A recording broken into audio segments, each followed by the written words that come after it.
In 1998, a young boy saw something terrifying out of a window in his house in the middle of the night, but after telling his mom about it, she looked around, didn't see anything, and so told him, you know what, you probably just imagined it.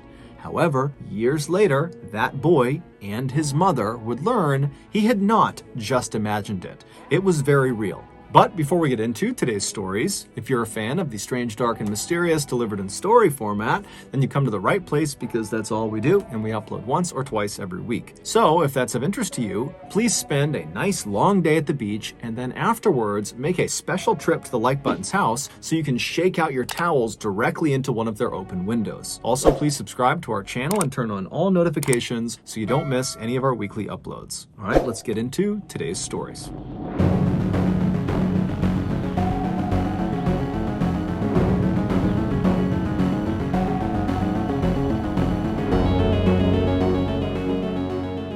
Cranbrook, which is a small, snowy town in British Columbia, Canada, used to be a place no one had heard of. Then Isaiah Otieno changed that. In 2006, an 18-year-old smiling young man named Isaiah Otieno stepped off of a plane in Cranbrook and began making his way toward the baggage claim. As he walked, everyone in the airport stopped and stared up at him. Isaiah was 6'9" tall, and he was from Kenya, making him easily one of the most unique people in all of Cranbrook. Isaiah, who was the son of a Kenyan politician, had worked really hard to earn his slot at the local university, called the College of the Rockies. His plan was to use that degree to get a great job so he could help support his family back in Nairobi. Not long after the first semester of Isaiah's freshman year had started, he was not only flourishing academically, but also socially. His big smile and his charm and his incredibly good manners had earned him many friends, as well as the nickname the Gentle Giant. But the person Isaiah most closely bonded with while he was in Cranbrook was another student named Isaac Hockley.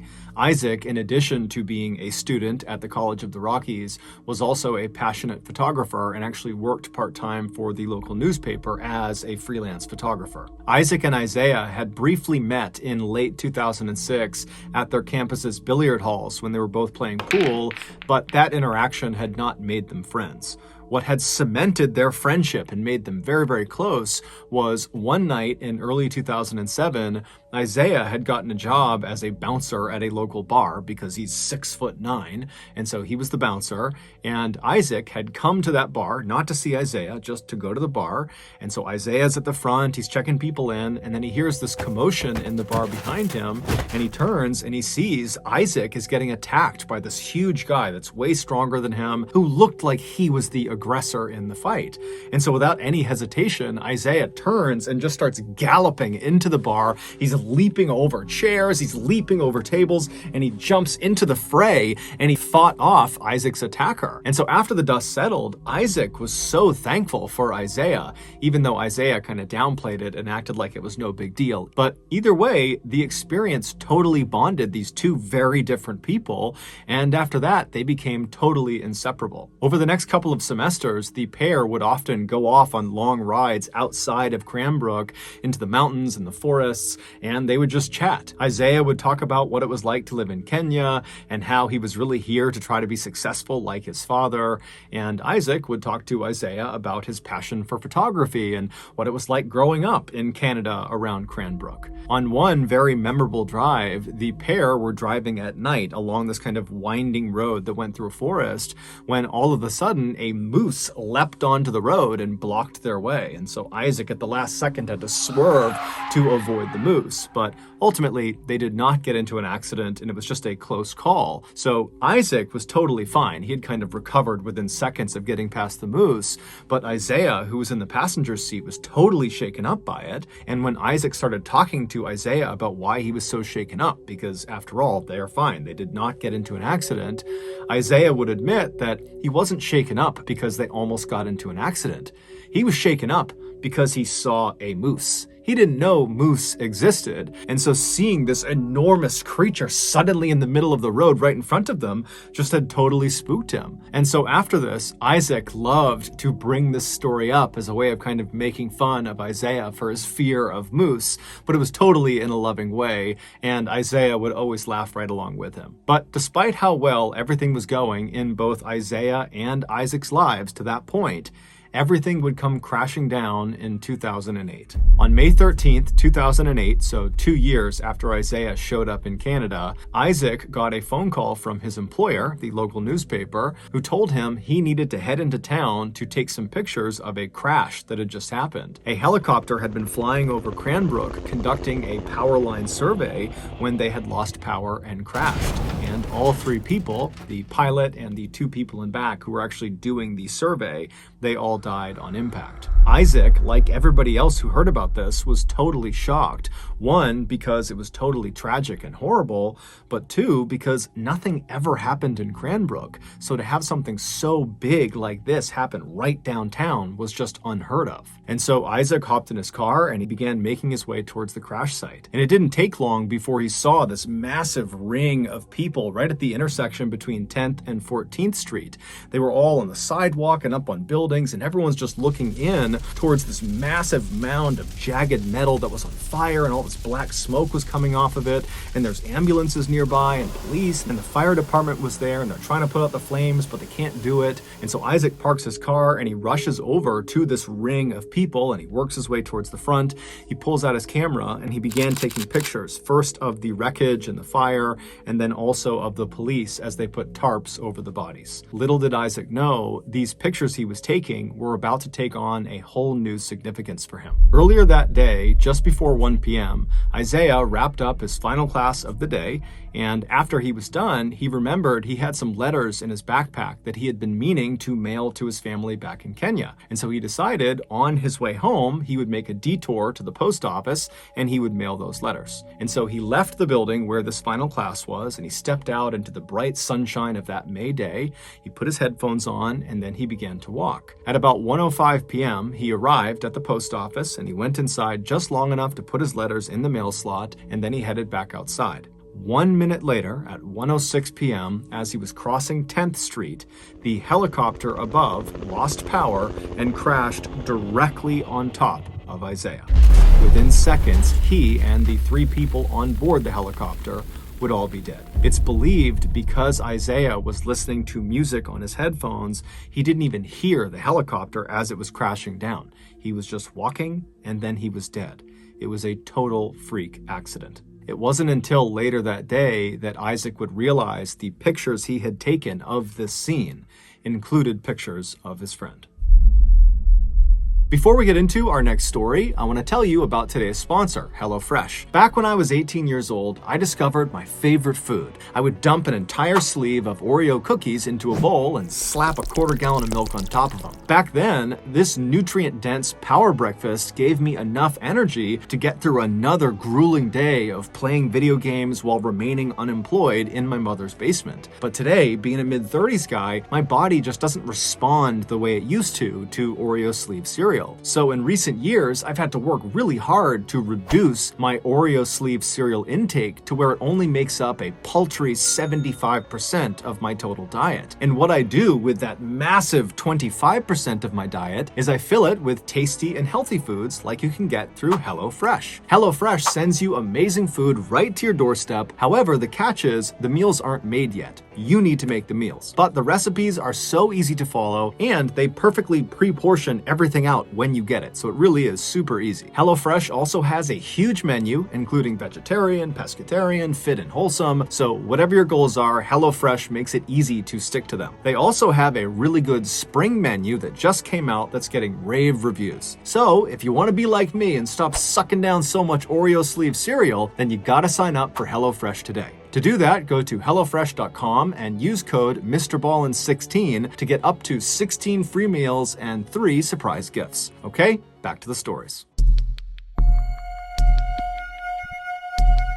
On a warm summer night in 1998, a 7-year-old boy named Tyler Florian fell asleep watching TV on his living room couch. Tyler lived with his parents as well as his older brother, Will, who was 10 years old, in a modest 2-story home in a rural neighborhood in West Virginia. That night, Tyler's father, who normally tucked the boys in at night, was out for work. And so after Tyler fell asleep, it was his mother who gently woke him up and encouraged him to head upstairs to his room. And so Tyler, he gets off the couch and he's groggy and he makes his way over to the stairs.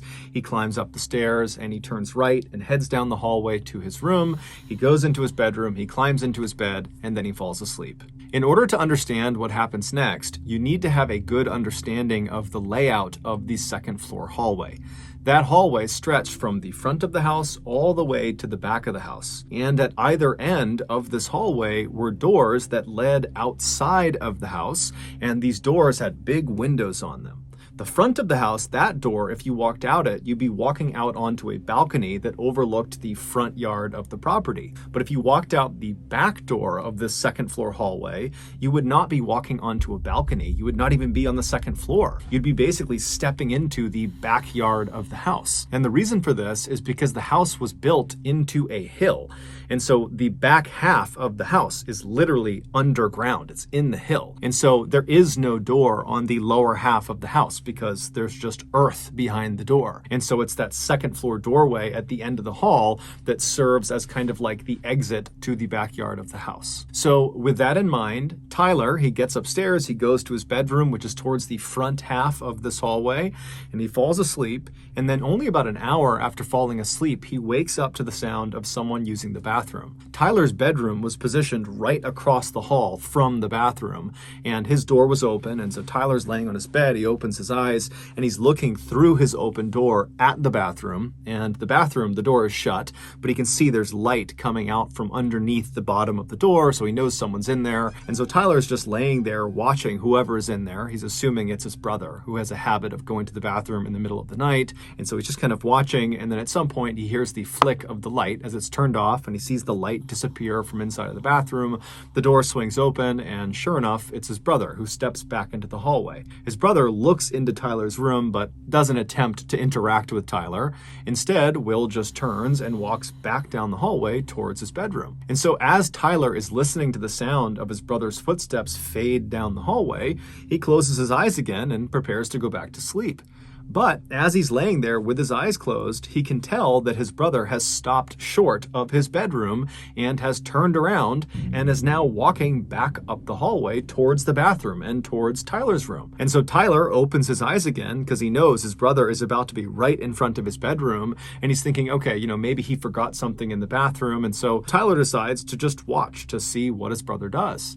And so sure enough, Will walks all the way up until he's standing right in front of Tyler's open door, but instead of going into the bathroom, Will walks into Tyler's room. And right away, Tyler sits up and says, hey, what are you doing? What's going on? And his brother, he pauses for a second and he begins to say something that sounds like he saw something out there, but he's hesitant. He doesn't really know how he wants to frame the thing he wants to say. And so Tyler's like, come on, what are you doing? It's the middle of the night. What's going on? And finally, Will just blurts out, I keep seeing a man wearing stripes at the end of the hallway. And so Tyler, he hears this and he can't compute what he's being told. And so he just says, what? What are you talking about, Will? What did you see in the hallway? And Will would say again, I keep seeing a man wearing stripes at the end of the hallway. I've seen him a couple times in the last couple of days. I go to the bathroom, and then when I start walking back, I see him outside the back door in our backyard. And so Tyler is so scared because his brother does not sound like he's making a joke.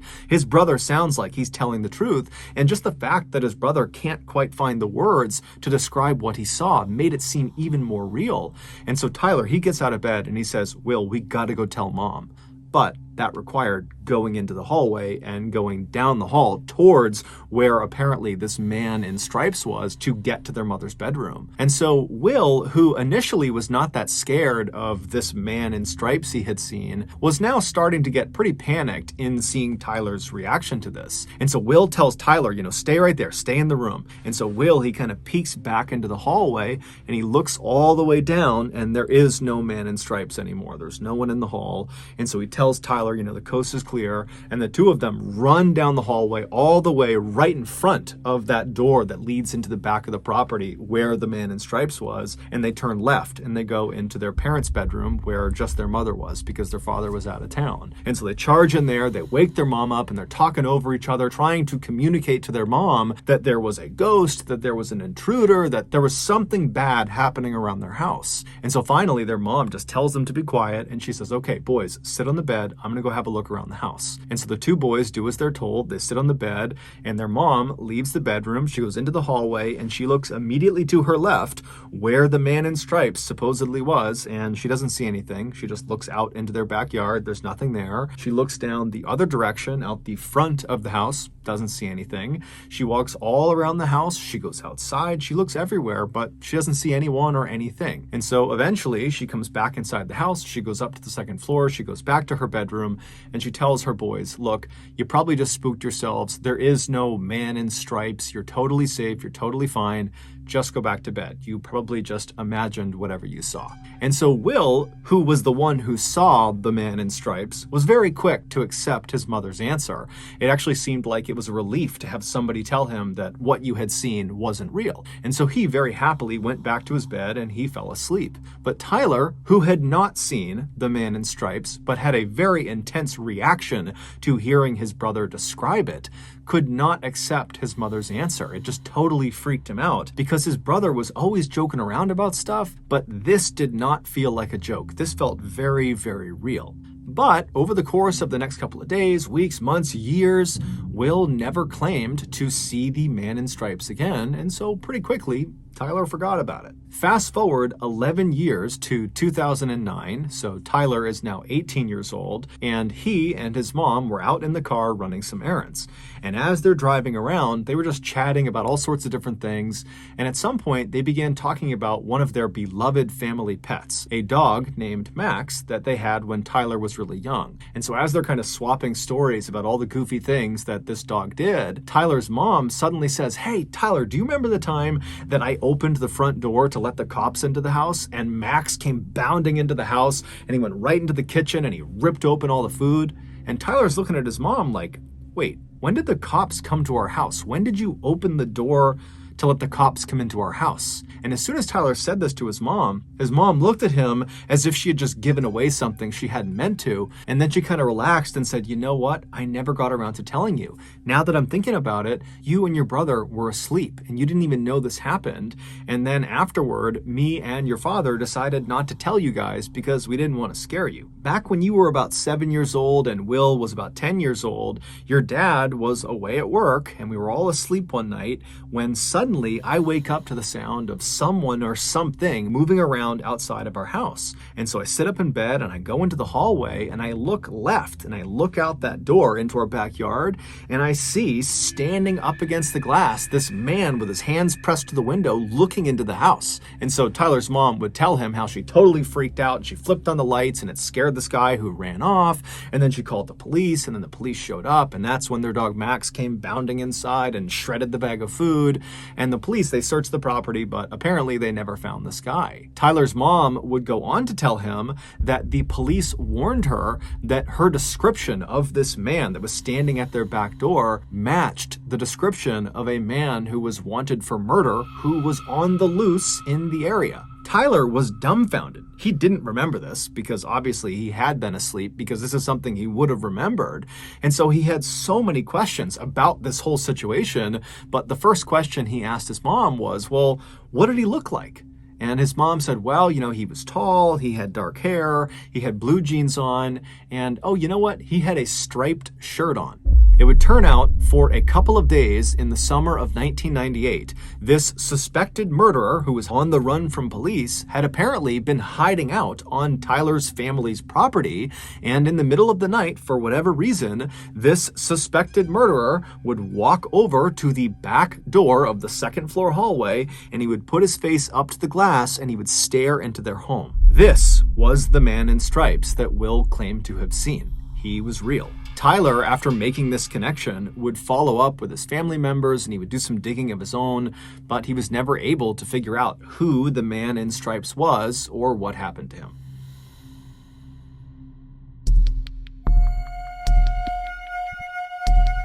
In 2012, a 22-year-old woman named Simone was living in a small winemaking village called Rüdesheim am Rhein, which is located in southwestern Germany. This village is strikingly beautiful. It's full of quaint European homes, and there's lots of rolling green hills with vineyards as far as the eye can see, and the village sits right on the banks of the Rhine River. Simone had grown up in this picturesque village, and she had loved it, but this was going to be her last summer before she left and headed off to New York City to start the next chapter of her life. And while she was excited about that, she was also kind of sad because this village and everybody inside of it were the only things she had ever known. And so the idea of leaving them behind just seemed very strange to her. But instead of focusing on the kind of growing anxiety around her imminent departure from Germany, she focused on what she would be doing that summer while she was still in Germany. Some of Simone's fondest memories of her childhood were of her time spent at summer camp. And this summer camp was located in this forest that was not far from her village. And every summer in July, Simone, along with about 200 other kids from her village and from neighboring villages,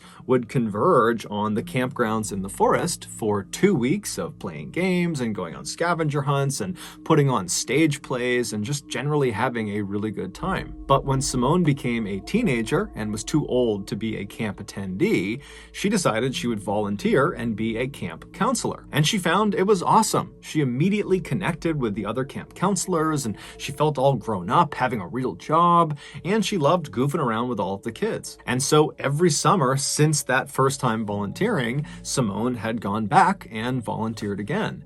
And this summer was no different. So in mid-July of that year, Simone packed up her things and she headed off to the forest. The way this camp worked was the 200 plus kids that were attending the camp, they would get dropped off in the mornings each day by their parents, and they'd play and run around all day. And then in the late afternoon, their parents would come back and pick them up. So none of the kids were sleeping over at the camp during these 2 weeks. However, the 30 plus counselors, they would just stay at the camp for the full 2 weeks. They would just sleep in tents out in the forest. Technically, the reason they did this was to make sure they had enough time in the morning to prep the campgrounds for the kids, and then also in the evenings to have enough time to clean up and kind of have it ready for the next day. But in reality, Simone and the other counselors all knew that the camping out in the forest was the best part of the volunteer experience. After all the kids went home for the night, all of the counselors would finish up all of their duties and then rush off into the forest where their tents were and where there was a fire pit,